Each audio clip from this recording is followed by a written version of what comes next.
Hello, good evening once again. As you can see, yours truly is back. I created a video the other day whose main topic is about the dire straits of our United States Navy. Kind of talked about in the first 10 minutes of it, well, the total of 10 minutes of it. I try not to go beyond 10 minutes because it becomes a PowerPoint discussion, and that's when people lose interest, right? So you can see this is going to be just another 10 minutes or less. So what did we talk about the last time? It was all about how we are incapable of matching the Chinese People's Liberation Army / Navy in our inability to create more hulls to match the existing ships that they have as compared to what we have. And we are lagging behind. Well, people will always say that, well, our Navy has more firepower. Okay? That is true. We do have more firepower. But when it comes to the amount of ships that we are able to deploy and come to it face to face with what they have, we talked about, or I talked about what they would have as compared to what we will have on any conflict that may arise. You compare that, the amount of firepower they have to what we have, yeah, of course, a battle group, a strike group, a carrier strike group probably would have more firepower than 10 Chinese warships, right? But you have to understand, we are not just dealing with total amount of warships. We are dealing with China, and they're not going to the eastern side of the Pacific past Hawaii to confront us. We have to challenge them in the high seas of the South China Sea. Now, why is that valuable for them? Imperatively valuable for them, and puts us at a disadvantage. Let's do the math real quick. In any carrier strike group, you will have at least one Ticonderoga class cruiser, which is capable of handling 122 any combination of missiles, surface to air, surface to surface, subsurface, whatever. Humor me on this. Let's assume that all those vertical launch systems and cells carry surface-to-air missiles to defend our carriers, right? Now, we can't afford to send 2 Ticonderoga class because we don't have enough of them. But we can afford to send 2 Arleigh class destroyers. Depending on the class, they're capable of carrying between 91 to 96 vertical launch cells, capable of, humor me. Let's go with the max. 96. Let's just say 100, right? To make the math simple. So 2 of them is what? 200, you add another 122, that's 322. Max. And they are never going to be all surface-to-air missiles. Okay. I think the Chinese can do math. First of all, they invented the first computer, the abacus. So if they are going to target a carrier strike group, do you really think they're going to just send 322 air-to-surface missiles or surface-to-surface missiles at the carrier strike group after they found them? Whatever the Navy says, it's not that difficult to find a carrier strike group. And with the amount of missiles they have, 322, they're going to send 323. Okay, we do have Sea-Wiz, we do have other medium-range systems, the rolling airframe systems, whatever. Let's just say that you think they cannot send 500 intermediate range ballistic missiles so that they can sink a carrier strike group, or 2 carrier strike groups, because one is always in the Western Pacific and one is forward deployed in Naval Station Yokosuka, the USS Ronald Reagan. So there will always be 2 available in any given conflict in the Western Pacific, right? So you think they're not be able to send 1,000? That's what they do. They out-manufacture us. We have another problem.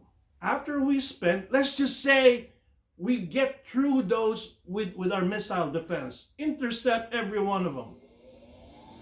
We cannot reload at sea. Yes, we cannot reload at sea. Okay, my heater blower is about to blow up, so you're going to hear that humming noise. I'm in my garage right now.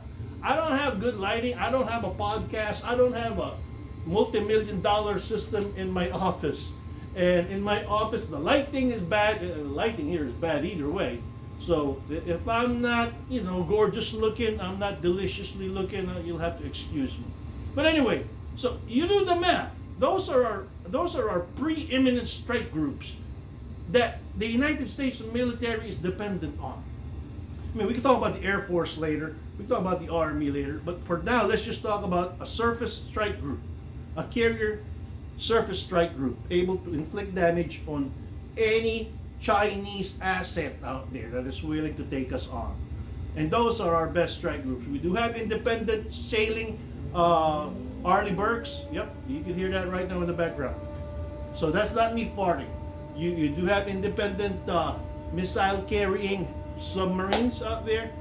And then we'll talk about this as a package as a whole later on. But I'm just trying to impress upon you folks that the numbers does not lie. Yeah, we got to go back to the Naval Magazine up here in the Northwest, or San Diego to reload, Hawaii to reload, Guam to reload. But don't you think Guam isn't going to be in the crosshairs of those medium-range ballistic missiles that the Chinese have? Why do you think that Guam is about to sink? Well, some politicians said that island is about to sink because of all the construction that we've been doing, all the missile batteries that we are trying to unload in Guam to defend Guam. They can do the math. All they just have to do is send all their missiles to us, assuming we intercept every one of them, which we are good at. Our surface-to-air missiles are SAM-3s, I think. Is that what it is? I'm not a fire control tech, so my fellow Navy veterans helped me out here.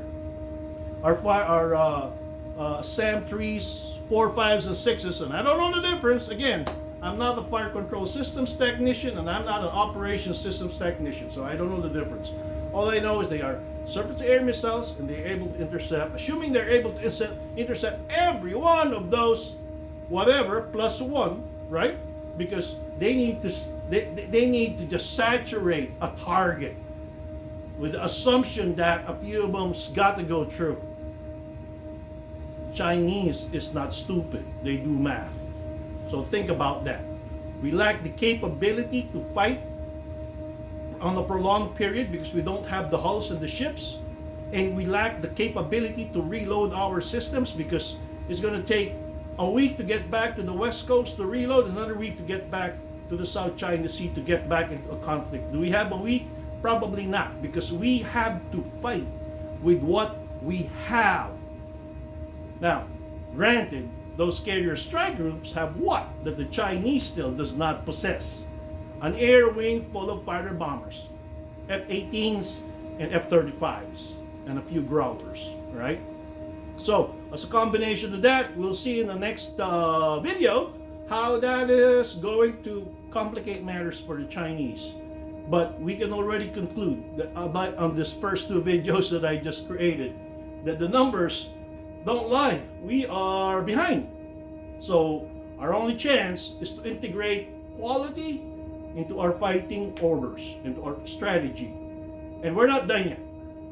So if you have any questions, issues, concerns, or you even disagree with me, with my opinion, let me know, all right? And it's my learning curve here. I'd like to learn too. I don't know everything. I'm just a retired U.S. Navy sailor squid trying to see what's up here. And I'd like to see what you guys are thinking.